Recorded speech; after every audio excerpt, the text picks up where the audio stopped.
Buongiorno da Renzo Micheletto, ben ritrovati con una nuova pillola di Radio Veneto Agricoltura.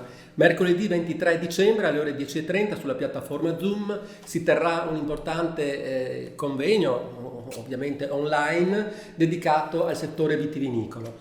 Saranno forniti da Veneto Agricoltura, assieme alla Regione Veneto e ad Avepa, i dati consuntivi della vendemmia 2020, ma anche parleremo di marketing del vino, come è andata quest'anno così difficile il mercato del vino. Il prodotto primo è l'uva, la vendemmia si è conclusa 15 giorni fa, 20 giorni fa, e come è andata la vendemmia? Allora, noi abbiamo invitato il collega, il dottor Nicola Severini, per parlare proprio di questo. Lui è l'autore di un report che tra l'altro è disponibile sul sito di Veneto Agricoltura, dedicato proprio alle quotazioni delle uve della vendemmia 2020. Nicola, com'è andata sta vendemmia 2020? Ma la vendemmia è andata più che bene, perché si parla di un aumento rispetto alle ultime stime, di un aumento della produzione di uva anche del 5% e altrettanto del vino.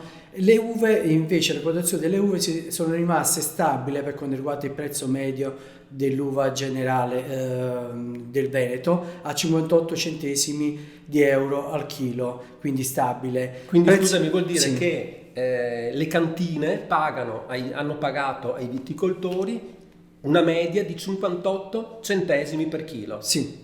E questa è la media regionale. Sì, media regionale. Poi andando a vedere quelle che sono le quotazioni rilevate per le principali piazze del Veneto, per Verona il prezzo si approssima molto a quello regionale, infatti di 0,57 centesimi al chilo, con una perdita del 2% rispetto alla quotazione del 2019. Padova ha spuntato una quotazione media di 0,46 euro al chilo, con una perdita dell'1,3%, mentre Treviso, che si conferma leader per il prezzo delle uve in Veneto,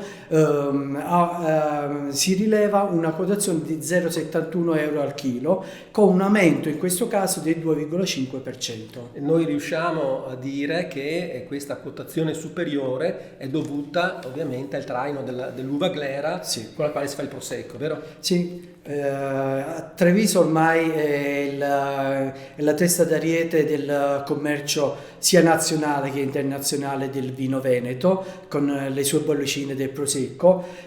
Ormai Glera ha una superficie che copre il 36,8% della superficie vitata regionale, e di pari passo anche le vendite del prosecco vanno a gonfie vele. Infatti c'è da dire che mentre i vini in generale GT perdono le quotazioni medie, perdono rispetto al 2019, mentre i vini DOC G aumentano addirittura del 7,5% rispetto all'anno precedente.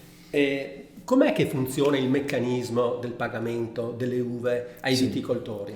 Allora, sapendo che il grosso della produzione delle uve in Veneto avviene tramite le cantine sociali, quindi abbiamo tanti vitivinicoltori singoli che conferiscono le uve alle cantine, in questo caso abbiamo che una prima tranche sostanziosa del pagamento della vendemmia, dell'ultima vendemmia, avviene una prima fase, e poi a consuntivo, viste un po' come è andato il mercato, un po' le vendite, vi è un'ulteriore quota di conguaglio alla produzione totale dei vitivinicoltori veneti. Ascolta Nicola, e poi chiudiamo.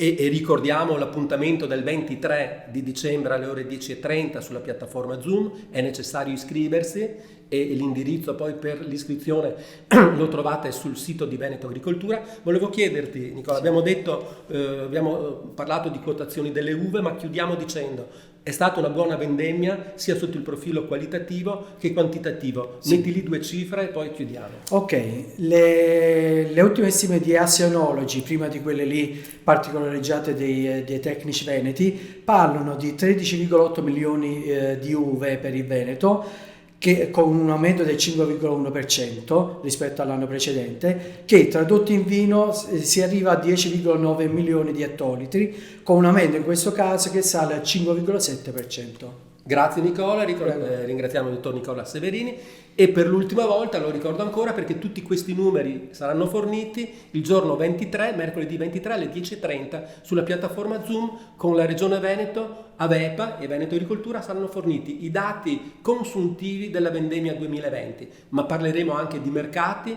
nazionali, internazionali, di grande distribuzione, di come è andato il 2020 sotto il profilo delle vendite di vino. Un saluto a tutti e arrivederci alla prossima occasione.